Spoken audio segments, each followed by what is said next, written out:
Hey, this is Adam and Lauren again at Auburn Duesenberg Company, and we wanted to do our third and final follow-up video on this car. This is a Accord sedan that we had in, and ended up doing an old school, basically engine rebuild with the engine in the car, trying to get around customers' budget constraints and consistent with kind of the value of this car and kind of the purpose and goals.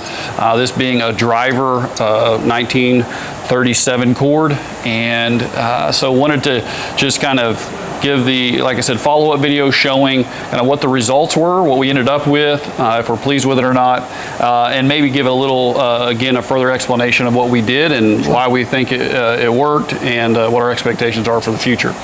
So Lauren, tell us what you got in your hand. Tell us kind of where we're at with this car.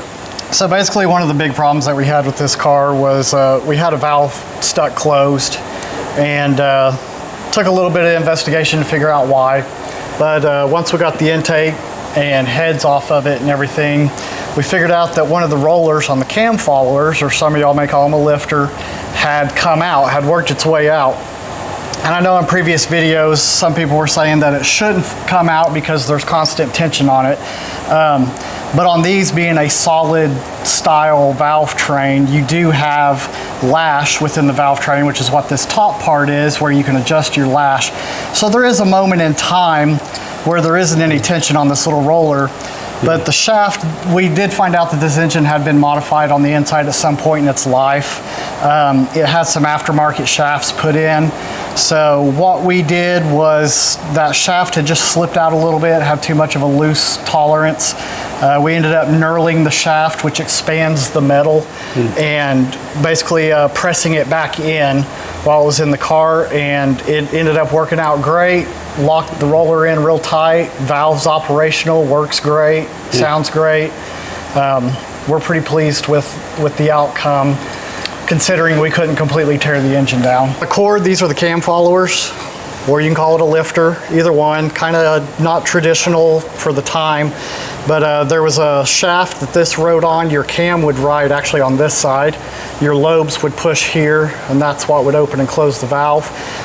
We found on a couple of them that this shaft had been modified, kind of had an aftermarket thing going on, and it had loosened up and had fallen out, and that's what caused the roller to come loose. Yeah, so we actually found this piece. Yep, actually didn't fall to the bottom of the engine. It was resting on the rocker shaft. Man, if that had, continued to run like that, it would have done a ton of damage. It would have, yeah. Having loose metal in the engine like that, yeah. Crazy. So anyway, what we did is we took that shaft out, we knurled the edges of it, which expands the metal, and then we were able to press it back in for a nice tight tolerance and nice tight fit, where it keeps the roller in there, and everything has worked great. So Lauren, was that the only one that you found in there? So we actually, at first we thought it was the only one, but we actually ended up finding one more. And while we were in there, we ended up checking all 16 of them, just to make sure they were nice and tight. And 2 of them were the only ones that we had to do anything with.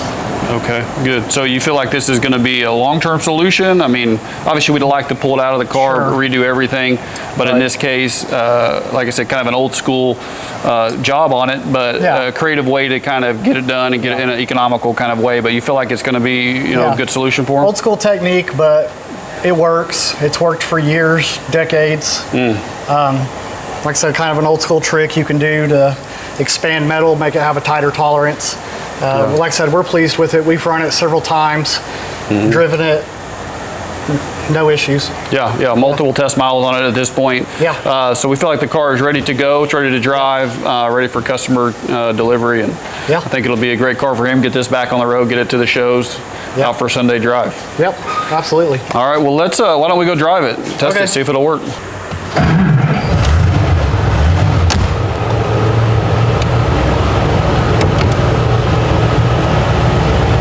Well, started right up. Yeah, started up good.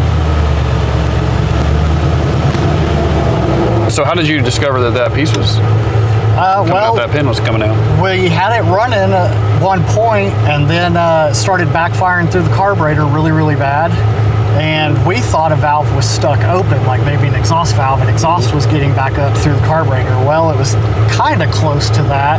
The exhaust valve was actually shut and stuck shut. So all the intake pressure and everything was coming back out through the intake valve through the carburetor. Wow. Yeah. So start taking it apart. Yeah. Look at the side bore scope, or what was kind of initial? Yeah. Bore scope was the initial. Pulled the spark plug out, used a bore scope, cranked the engine over, realized the valve wasn't moving at all. Yeah. And then that's when we knew we had to go in. Figure something out. What's going on? Yep. Okay, great. Well, again, you're happy with the solution? I am. I think it runs great.